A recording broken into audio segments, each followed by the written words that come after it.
am so excited to be here with you today, bringing a guest to our episode, Jacqueline Snyder, the founder and CEO of The Product Boss, where Jacqueline has helped more than 100,000 product based business owners worldwide hit incredible milestones like Shark Tank appearances and top seller rankings.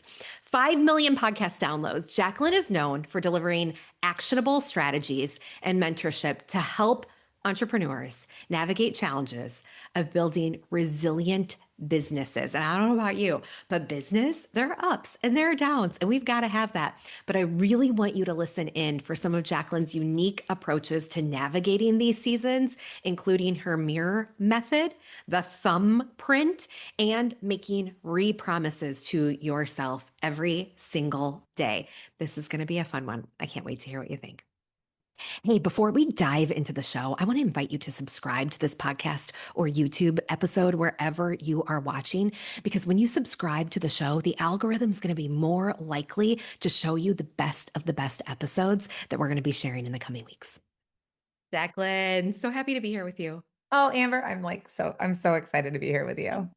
I wanted to catch up more, but we had to hit the record button because you just said something incredible. Everything is breaking, nothing is working. So present tense you, what does this mean? Where is this coming from? Because it hit me in a moment. I'm like, I feel it. I'm sure other people feel it. And you're moving through it so beautifully. I'm sure it doesn't feel that way all the time, but I got to know more. Yeah, well, I actually think I'm on the other side of it. So that was really my experience of, I would say last year, 2025, which it was a fun year. And even before that. So I think that, and a lot of people have seen this, whether people in the space of like digital marketing, service businesses. For me, I'm a coach for advisor and strategist for people who make and sell physical products. And last year, 2025, I live in Los Angeles, and January it was the fires. So it was like literally things were burning down around me. And at the same time, there was the tariffs were, being announced in the beginning of the year last year, which was really affecting product-based business owners. And to me, everything just felt like what was working, what worked in the past, that worked in 2019, 2020, 21, whatever it is.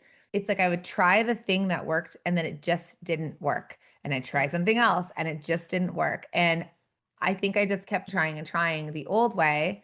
And then it felt like I was like going upstream against everything, right? The world being the world, lifing. And I was like, it's breaking. And it really got to this point where it all had to fall, it all had to crumble down to then decide, how do I rebuild what's next? Okay, that was the beginning of the year. Yeah. And so as you're moving through the year, it continues to crumble and you're moving. I will say the first 6 months was just resistance to it all. Mm. So while I support physical product based business owners, my background, I'm a fashion designer and I've launched over 2,000 brands, two of my own. Then I've had 100,000 students make and sell physical products, right? So that's that world. But I am a service provider, right? I have courses and programs and all of that. And so I think last year, one, yes, within this physical space that I was in, I had sprinklers on my roof and abandoned LA and drove to Palm Springs, right? We were like, we don't know what's going to be left.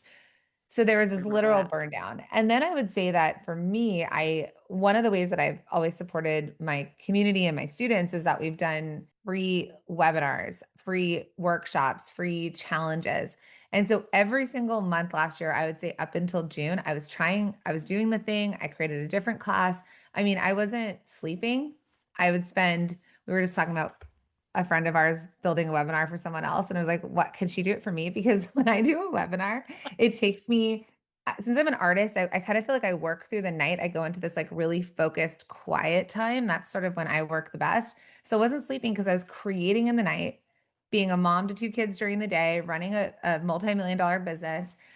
And so we would run the ads and then things like we just would break even. Like things just weren't working. And then partially too, a year before I'd moved back to Los Angeles because my mom was battling stage 4 cancer for the last 5 years. And we were living in New York and New Jersey and then decided to come back. And so the crazy thing that happened was, I don't know if you know this, but it was June and I was at an event. It was like an event. It was a mastermind with moms. Okay. So it was nuts. I'm sitting at this table outside in the Texas heat wearing a jacket because I didn't want the mosquitoes to bite me. And I started feeling really dizzy. And I didn't tell a single person around me that I wasn't feeling well. Even our friend Bunny was at the table and I did not ask for help. And I was like, I can do this. I just need to get inside. And if I get inside the hotel in the cold, I'll be okay. Next thing I know, I like stumbled my way in and then smacked down on the ground once I hit the cold air and I woke up bleeding on the floor. Had to call Jacqueline. Bunny from my phone. No, I don't even think I told you this. Oh my I gosh, you woke up from the floor bleeding. How yeah, long were you like there?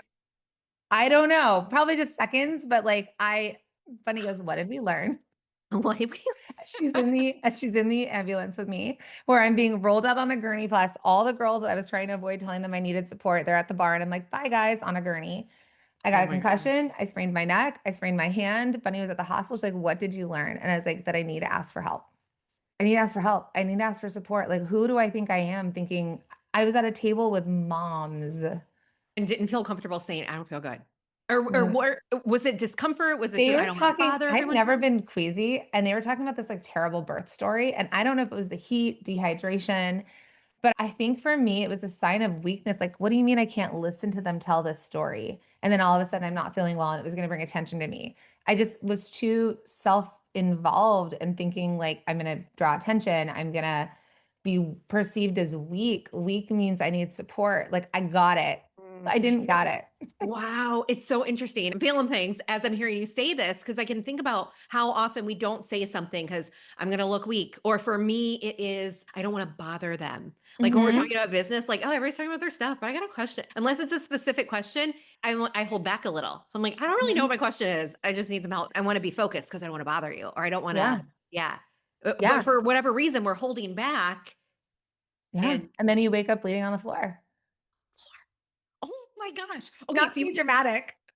you went to the hospital and Oh it yeah, was I went to the hospital and in Texas, in Bastrop, Texas. It was right by Bucky's, if anyone's been there. And anyways, so and I remember like calling my mom from the hospital, or Bunny was calling my husband, and everyone's like, "Are you okay?" And so, actually, what's crazy, I actually found these texts today that were from that weekend. It's so weird. It popped up on my phone. And literally 2 days later, I'm like, maybe it's the next day, and I'm texting them. I'm like, "You guys, I have this idea for a mastermind." And they're like, "Well, you bounced back quick." Because I'm a psychopath. Like, okay, so where was that coming from? Did you have a spark of inspiration or did you feel pressure to I like, I had gotta had this dig my way out of something? no, I had had the spark before all that happened Okay. because I've been doing a lot of personal development work, a lot of transformation, a lot of like realizing, and this is where we're going to go is strategy is not the thing. Like strategy is the thing, Mhm, but it's not the thing. That's not the thing that's going to mhm. get us. So I was really excited and I was like doing this. I launched my first course from a hospital bed because I'd had my gallbladder out. I was like an emergency gallbladder surgery. This is like in 2019, overriding my body. And remember crying the whole night. And then the next day it's out. And I asked the nurse for Wi-Fi. And my business partner was like, should we pause? And I was like, no, we go. This Amber, this is like, Go. I felt that. I felt full Jacqueline in that. this is my unraveling Oh my gosh. where it's like that need, one, not asking for support, and two, the need to keep going. And the craziest thing that happened that weekend was I should have followed my gut. I didn't actually want to be there. I wanted to go home and I should have followed my gut because I get back that weekend and it turns out to be the last weekend I'm ever having with my mom because she was battling cancer and I had a freaking concussion. So I like really, my mom's like, you told me the story already because my memory was super spunky. So she was just so straightforward. She's like, you told me this already. I'm like, okay, I'm sorry. Oh, Um, my and brain's then different. on the Monday, she ends up catastrophic in the hospital. And then everything changed. And 2 weeks later, she passed. And so I think that I really, like I said, I woke up on the floor bleeding. Then all of a sudden, my entire life was rocked. And in the hospital with her, my mom was such a fighter. You guys have like no idea. Like she was blind when she woke up from this like event, and then she got her eyes back, and then she couldn't move her hands, and she got her hands back. Like she was such a warrior.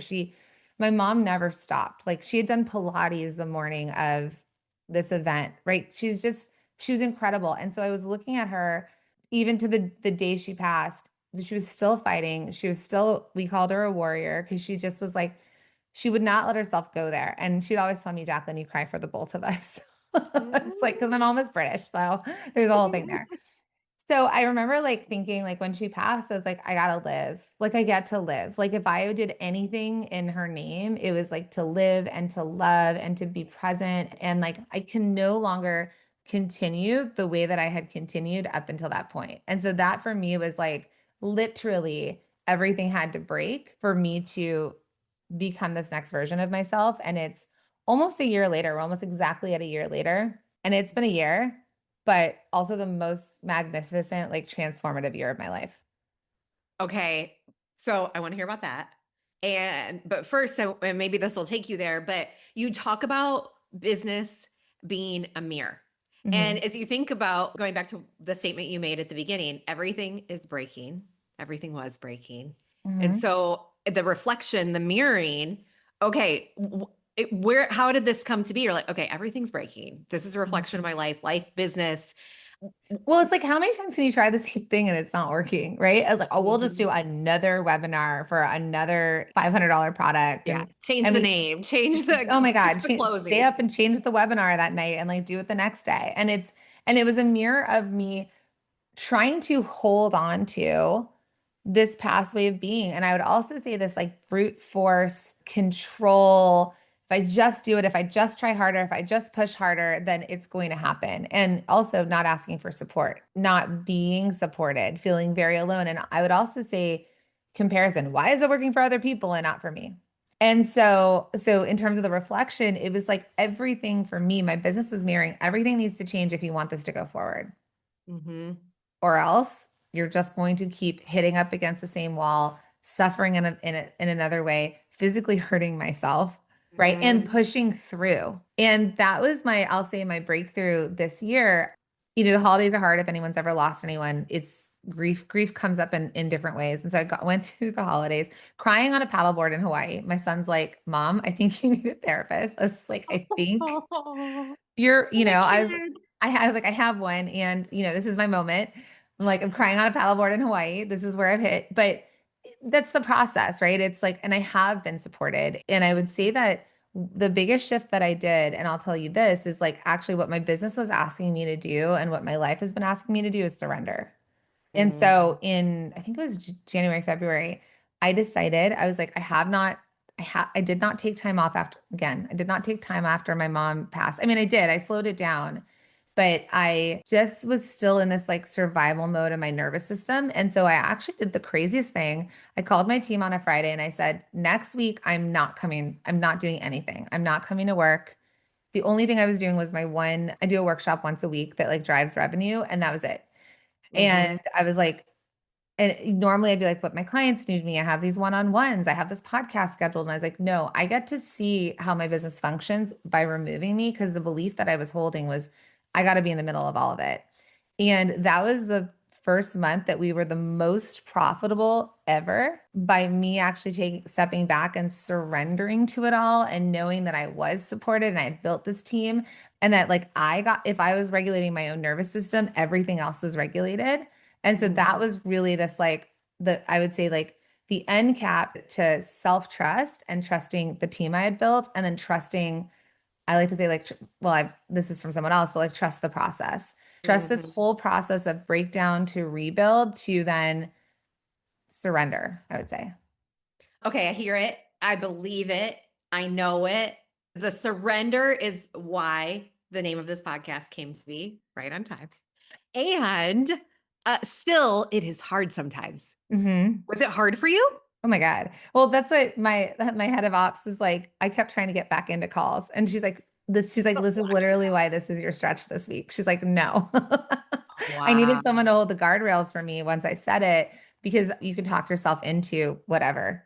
And what was the feeling like? Because you obviously have, I know you have trust in your people and you're an excellent owner, leader, and you're a great, so you knew that they could handle it. But what It was the wasn't draw? even yeah, it wasn't the operations. It was me centering myself as the in fulfillment, let's say, right? So as the consultant, as Mhm. the person who well, one, if I had someone booked on a podcast and I canceled, I was like, oh, I feel bad. I'm out of integrity, right? Instead of being like, I need to rest and put myself first. Ah, yeah. Right. And then the other thing is like I had some one-on-one clients that I got to push and I was like, but wait, like I think it was an integrity thing. Like I told them that I would be there. I've got to be there no matter what, versus I won't be there for anybody if I Mm. don't really learn to prioritize. And I think, you and I are different. Like when we're together, because we're in a mastermind together and you guys are like doing Pilates in the morning and and like honestly, you want to know what my stretch is now? 3 meals a day, snacks and drinking water, We gotta start especially water somewhere. before coffee. Water before coffee. That's a good rule. I should probably do that Like too. water before coffee. But not everybody like, and I want to make this like normalize this for everybody. Like not all of us have like the perfect like morning routines, or like for me, I did not prioritize. If we just talk about the story as a whole, I didn't prioritize my body at all. Like my body, like I was like, I live in my brain, my body just functions and moves me forward to the point Mm. that I don't eat, like it'll be 2 o'clock And you haven't ate because anything I'm working, right? Like I'm like yet. on, so that was really a shift for me where it was like, all right, I'm in my 40s. I get to take care of myself. And like to the simple part of feeding myself 3 meals and water, come on, like, are we kidding? So that's like, it's so basic, but Yeah. so for me, that's my stepping stone. Oh my gosh, I love it. I've been thinking a lot lately because I do work out a lot. I've been doing less push-ups lately. And Mhm. so I'm thinking like, And you oh, got some good arms, my friend. So thank you. Thank you. I mean, okay, there's always work to be done. But especially when you get in it, you're like, okay, okay, tweak, optimize. It's yeah. fun. It's a game now. But when I look back 4 years, 3.5, 4 years, I couldn't do a single push-up. And it was like, so I've been thinking about this lately because I'm like, okay, do I need to get back to the push-ups? I think so. I think that's part of my arms formula. I don't want to lose it. Yeah. And but I couldn't do one. And I had to just, okay, just show up. Just show Hmm. up. Okay, now you can do a push-up on your Hmm. knees. Okay, now you can do a push up. You can do three of them whole, then you're back to your knees or a full push up, and then just show up another day. Just show up another day. And then Hmm. the trainer that was leading these group community sessions, like it, I don't believe in no pain, no gain here. Like all you have to do is show up. You have to have enough Hmm. energy to come back again. And so it starts so small, like a drink of water before coffee. Yeah. I had a coach say that, and he used to be a like a physical trainer, and he said that he would even just have his clients put their gym clothes on and just drive to the gym and then leave. Like you don't even have to go in the gym, just drive to it. If you decide you're going to step in the doors. And so I think that, like, especially as women, we hold so many things, so many moving components, right? You and I were just talking because my husband is an actor. He goes and comes sometimes, like sometimes it's like great partnership and sometimes it's 100% me and sometimes it's 100% him. And Yeah. so it's like how to flex between that. And yeah, so it's this idea of one, it's like this thumbprint. It's like, how do you thumbprint the processes that you want to do? I think I say balance is bullshit. What a lie. Okay, balancing anything like means you're just constantly trying not to fall and juggling, trying to not drop things. Like, what are we actually doing? Right? It's so much energy. So, I really, and I get to really start to live this more so is like, I believe in the blend. I call it the blend. It's like a smoothie. One day you want more bananas. Sometimes you want more chocolate, more protein powder. Sometimes it tastes like crap. And like, literally, our day needs to be blended in a different way and giving ourselves grace of this idea of, okay, I'm more momming. What's crazy, Amber, is I'm hosting the biggest event I've ever hosted in Chicago in 2 weeks. And my husband last minute goes out of town, full-time mom, have a puppy, putting on this event. And I am like, well, hello, universe. Thank you for this test. So, how do I get to blend the next 2 weeks where I still drink water before coffee, feed myself 3 meals, be a present mom, take care of this puppy, and create this epic event for 75 product based businesses that are all flying in? 75. I was wondering. I saw on your Instagram you just had a few more tickets available. I'm like, Yeah. how many people are coming? That's incredible. So it's like, okay, cool, universe. Thank you for this test. I said I want it. I said I want to blend. I say I want to take care of myself. I say I want to hold this really big business. So then, cool, here it is. Like, here's your test. And the shift is really not, and this is what I actually want to say about what you were saying. There's this framework. So basically, a lot of times we think if we want to have the thing we want, we've got to do something to get it. I just got to Mhm. do to have what I want. And then when I have what I want, then I'll be free, I'll be abundant, I'll be passionate, I'll be courageous, right? I got to do the thing. So we have the thing, which is kind of like, I got to get stretchy before I go to yoga. Yeah, And right. then I can go to yoga, right? And then maybe I'll buy the cute outfit. So instead, and it's this framework from this program that I'm in called ALA, but it's be, do, have. So it's this Mhm. idea of actually first we get to be the person, be in the being, be abundant, be courageous, be brave, free, passionate first. And Mhm. then we do the thing. And then we'll have what we want. But if we're Mhm. trying to always do from this brute force and pushing through to have the thing so then we can feel the way, it's like there is no there. And so Mhm. that's really like in the eye of the storm. And even in this, like, how do I want to feel? Who do I get to be in this moment? I get to be in gratitude. I get to be in surrender. And then work on 2 days of content and pick my kids up from school and do the fifth grade dance. And you know what I'm saying? And that's really, I think, if you want to talk about my biggest shift, it's my ways of being before I do the thing. So I love how you broke that down because oftentimes similarities to be, doing, and having. Be, do. Wait, what's the order? What's the order that you say? Be, do, have. You do have. Okay. If before I go to do or before I have, sometimes I'm in that space of being, but I think it needs to be bigger. I need to Hmm. be calmer, surrendered longer, and I Hmm. need to not do for a minute. And I love how simple you made it. I need to, who am I being? I've got gratitude. I'm surrendering. Okay. You made it feel less, it was easier. That is an easy, okay. Who am I being right now? All right. What am I going to do? Wait, hold on. Nothing, or maybe it's nothing. Maybe I'm surrendering now. Maybe Yeah. I'm not doing as much. Maybe I'm letting go of some things. Like it Maybe. gets to be fun, right? Like it's like, okay, I'm gonna have fun now. Like how lucky am I that all these women are flying into Chicago? Like how lucky am I? So instead of feeling the weight of I've got to do this thing, oh my gosh, this is literally a dream come true for me. And so yes, like how exciting. Okay, how does that contrast? Because you're carrying a lot now, Yeah. clearly. Surprise. It wasn't planned that way, but surprise.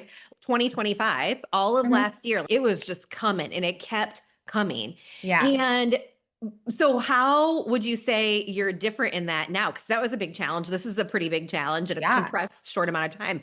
What the difference is the bean? Yeah. It's my personal development transformation. And I think that here's the thing, everybody. Being an entrepreneur, being in business is like the greatest form of personal development and therapy. Holy moly, all the stuff that comes up for us in Mhm. every other part of our life, we will face it in our business. And our business is a cool container because Yeah. we own it. We can work through it. It's what we want it to be. So it's like if I'm, overriding myself, my body, it's happening in my normal day to day. It's happening as a mom. I'm not putting my oxygen mask on first. So of course Mhm. it's going to come up in my business. If I have a fear of failure, and I'm not trying the thing, it's going to be reflected in my business. A fear of success, it's going to be reflected in my business. Lack of passion, right? So really I think what it is it's like if we really get to use our businesses as these playgrounds, and that's been my journey over the year. It's been really going back into knowing that I have a choice on how I want to feel and who I want to be. It's like Viktor Frankl, Man's Search for Meaning, as a book about him during the Holocaust in the concentration camps and how he was able to still feel joy and forgiveness in the heart of the worst. And that's extreme. And then, of course, even in the loss of my mom and the tear down of all the stuff, I got to just shift to be like, what does it mean to be alive in this moment? And then from that point forward is just a choice. And you talked about them as being small daily re-promises. I love that phrasing.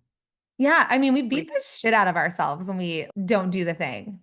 Right? Oh, I said I was gonna get up Yeah. early and I didn't go to the gym or like whatever. It's like, okay, cool. So like you said, just like the one push up or just getting on your knees and being like, all right, let's see, let's see how far I could go.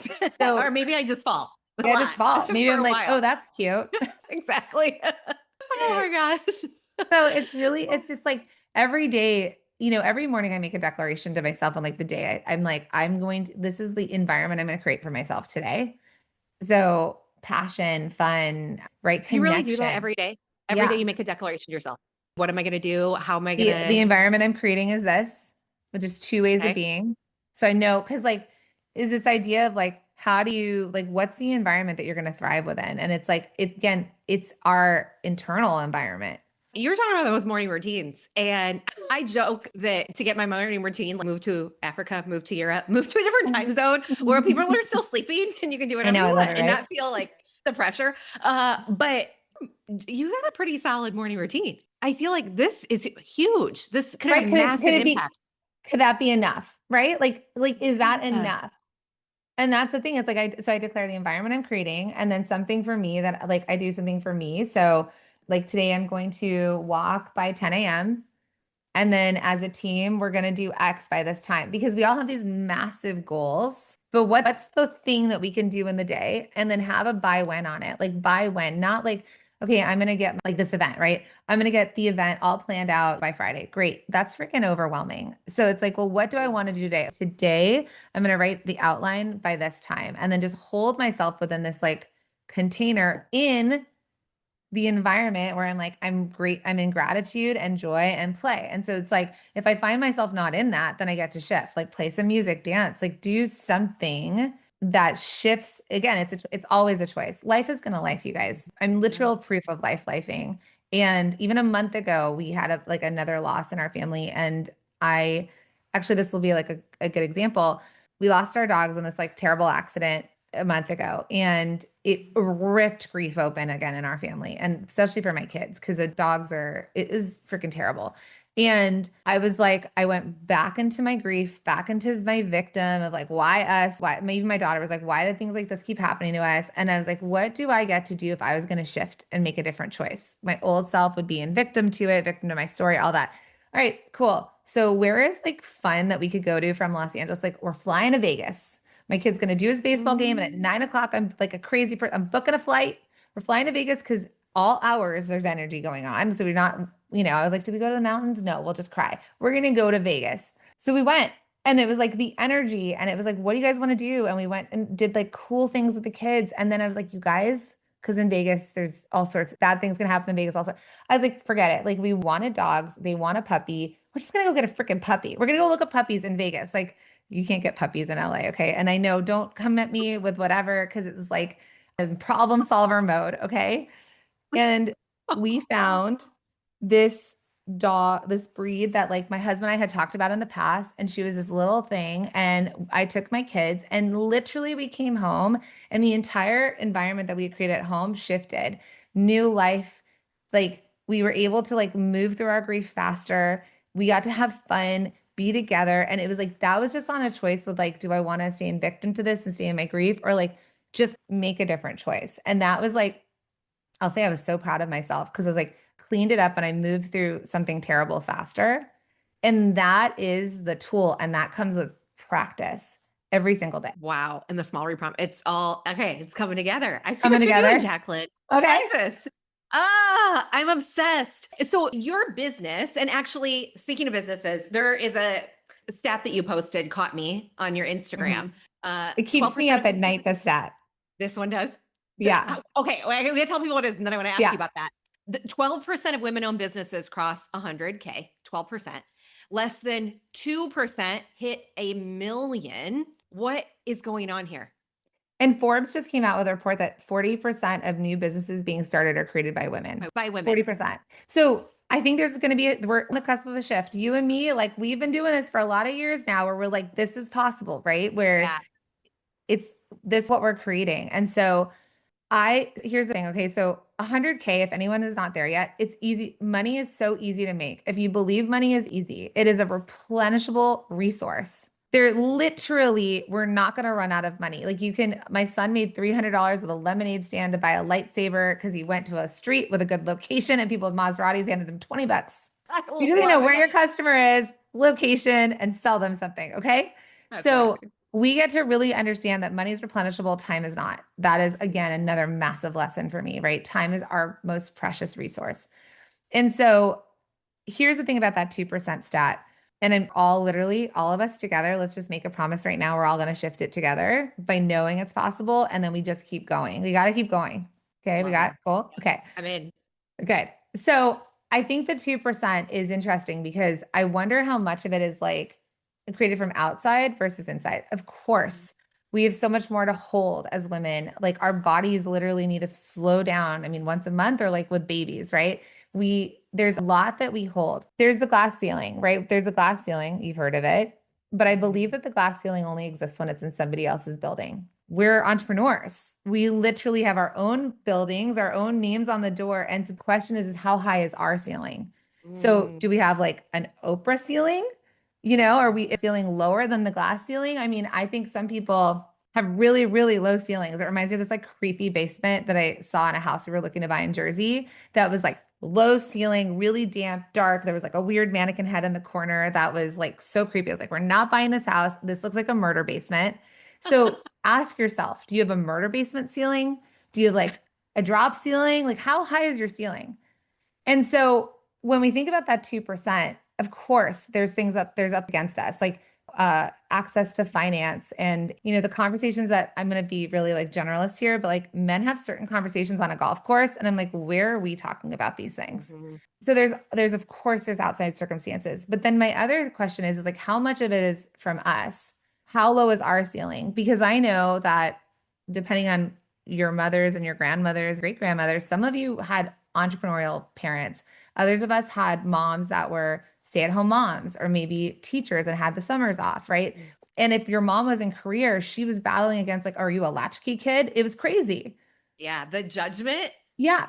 Like, extreme. oh my Yeah. God, your mother works? Like, what is Mhm. happening to you, the children? So we're coming out of this path of like, of course, there's women before us that have done epic things, but more of us are doing it now. And so the question then becomes, what is our own belief ceiling? And I want to like encourage everybody, like, we don't need a ceiling. Can we just blow the freaking roof off the top and it's like infinite blue sky? Because, like I said, money is replenishable. So, what if thing was possible? What would you create? And I think that's the limiter. That's the place where we get to remove the glass ceiling so that we just start to believe more is possible. And that's why being listening to shows like yours, being in programs, being surrounded by other people, especially entrepreneurs that are like, oh, they're doing it, I can do it too. It just creates possibility where maybe we don't have access to that in our normal day-to-day lives.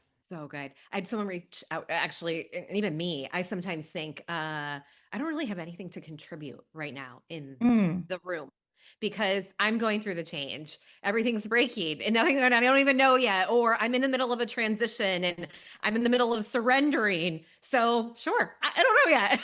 yeah, And oh, it's funny, Jacqueline, my numerology this year, another year of surrender.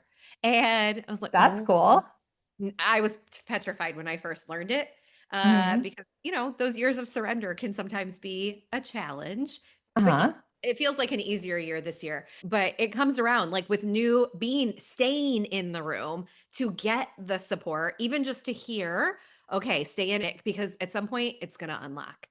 Hmm. And it is unlocked. And I feel like you've blown off the Hmm. ceiling. It's unlocked for you. I feel like you've blown off the ceiling. Yeah, And and it took a whole dark night of the soul slash times 10 to like get here. and so thank goodness. And I gotta say, I knew you were going through a lot of this, not every detail, but I'm saying, oh my gosh, I Yeah, feel it's so poor. unbelievable.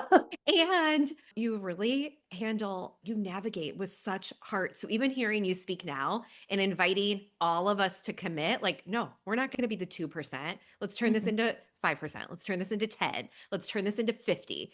Let's going. So I'm committed. I hope everyone here is too. And as people commit to this and want to share it with you, where do they find you? How do Oh we yeah, connect? I love it. Like it's one of us at a time, right? Like I want everyone to realize like you are literally a light, you're a candle, so you're either lighting the path for people to see, and a candle when a candle lights another candle does not lose its flame. It doesn't lose its flame. So can we each be the light that lights the next light? There's no competition. It's like collaboration over competition. It's going to take us holding each other and lifting each other up. So you can follow me at the Product Boss on any social channel, but mainly I hang out on Instagram. YouTube, been working real hard on my YouTube channel, so please go and subscribe and support. It's the Product Boss on YouTube and anywhere you listen to podcasts. I have a podcast, and even if you're not product-based business, a lot of this sort of transformation business as business as your mirror to what, like, because Mhm. again, I believe your business will only grow as much as you do. So there are episodes for everybody there just so we can continue to support each of us and blowing the roof off and knowing there's literally infinite possibility and no cap to what we get to create. Oh my gosh. Love you. We're in it. Thanks, everyone.